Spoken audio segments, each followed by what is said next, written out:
All right. Earlier, before we went on the break, I was asking you about the division within the state chapter of your party. And though you answered saying that it is being worked on, but you know, crisis like this sharply divides people across, you know, the warring factors and all the people involved. Now, between Governor Alia and the Akume bloc, where does your loyalty lie? I work with the governor of Benue State. Okay. My loyalty is with the governor of Benue State 150%. I believed in him when he came out to run for governorship. My belief in him is still firm because I believe he's leading the state in the right direction. We have the monumental development we're seeing in Benue. We've never witnessed it before. Never. This is the first time in the history of Benue that young men like myself will sit down here and you would say he's the special advisor on special duties and intergovernmental affairs. Or you say a young man in his 30s is the commissioner of works. Or a young man in his early 30s is the commissioner for youth and sport, and so on and so forth. And this is the first time you have so many young female ladies in the government heading parastatals and driving change. Governor Alia's success is because of young minds. Will you be saying this if you're not part of the governor's cabinet? I would still say the same thing if I was not part of the governor's cabinet, because we can see the changes on ground. Okay. I'm not yet. I will still say that. All right. Let's look at this. You talked about this young man and other young people that are involved in this, in Governor Alia's administration. Politics is opening up. Yeah. A lot of people are indicating interest and all that. Now, beyond being the special advisor on intergovernmental, especially intergovernmental affairs, what is that critical area in governance that you are involved, that you can say, I've established, or I'm establishing my mark, that this is my part, because special duty is wide. Yeah. So what is that focal point? So before I got into government, I was into agro-export. Okay. I exported Nigerian foodstuff to the US. I was one amongst the first people that successfully exported Nigerian yams out. That led the lead president, the former president that passed on, President Muhammad Buhari, and then the late minister, Aldo Ogbe, to put me on the technical committee for Nigerian yam export. I was the youngest person on that committee. Okay. We worked on a document that would have positioned Nigeria's yam sector and also positioned Nigeria's non-oil sector. In that document, we had suggested that the federal government should designate Lily Pond as the non-oil port, where the one-stop stop, where once you get in there, everything is done and then it moves on. I believe that is still in the pipeline, and eventually it might happen.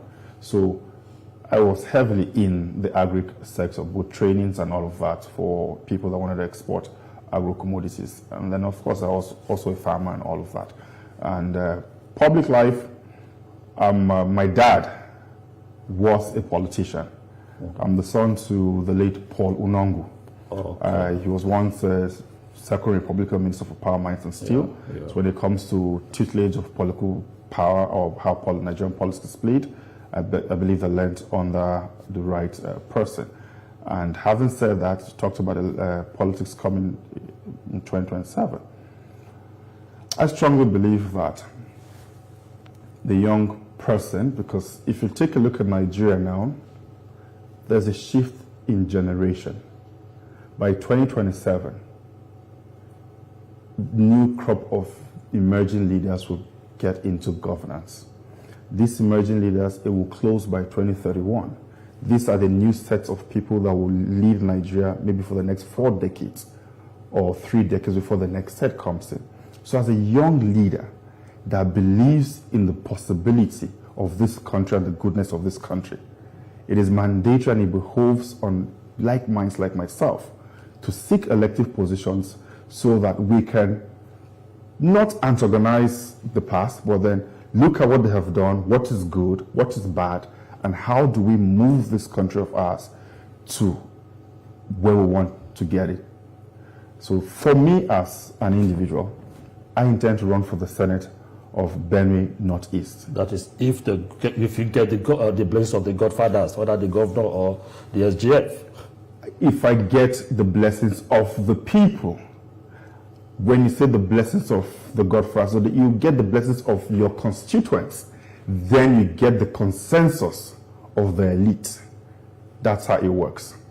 Because once you get the consensus of the elite and you get the blessings of your people, then you're on a good trajectory to achieve that. Let's go deeper into this discussion now, because it's believed that a lot of people tend to use the security situation in the state to play politics.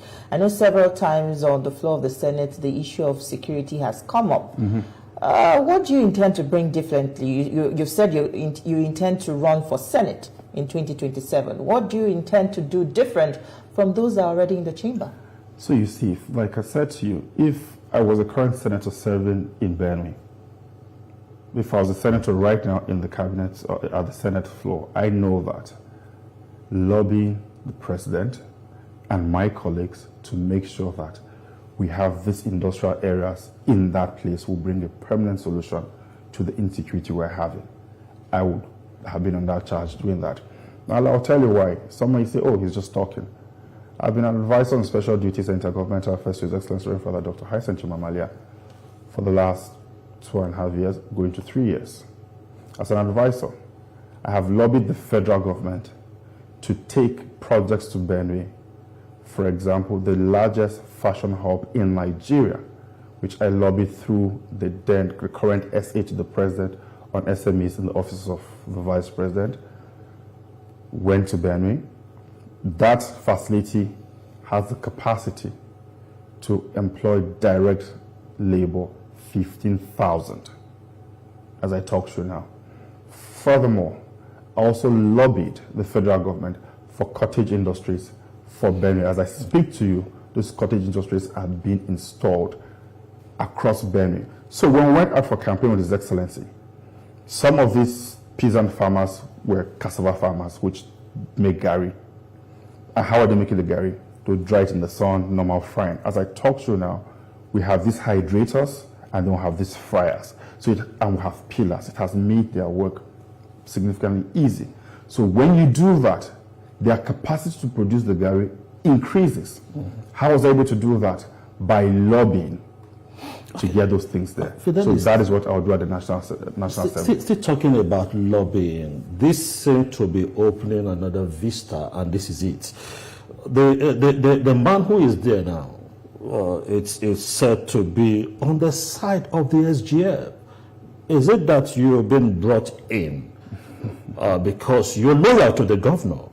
And so this is still the clash of these two big men escalating to this point, so that you are his candidate, trying to take over the job of the candidate of the SGF. So how do you bring peace to the state? So let me tell you something. There is no clash of interest anywhere. I'll tell you why. The SGF is my father-in-law. I'm married to his daughter. I am married to the SGF's daughter. It is not about clash of interest. It is about purposeful leadership. That's what it is. So if you have done well for your community will clamor for you. If you have not done well for your community obviously will Are push you saying out. your father-in-law did not do well for his community? No, my father-in-law is not the senator. Okay. My father-in-law is the SGF. He's done very well for his people. He's a great Nigerian. Served this country well and still serves this country. But the sitting senator hasn't done well. The sitting senator hasn't done much for his community, and that's the truth. That's just your perspective, you know. You can take it. You can go to Benue Northeast and find out. And then besides that, let me extend this a little bit further. So you see, we in Benue, especially the TIV block of Benue, we strongly believe in zoning. I won't take you to the First Republic from 1979. Let's stop in 1999. So that's 26 years of governance.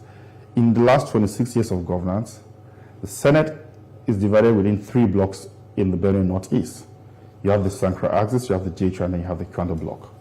The Sankra axis, where the senator comes from, has had that for 16 years. The JHR block, where the governor comes from, have had it for 12 years. Where I come from, we've never produced a senator. The last elections, we loaned this to the current senator, which he signed an agreement that he would do 4 years. We, in the Kwande block, we're not a conquered people.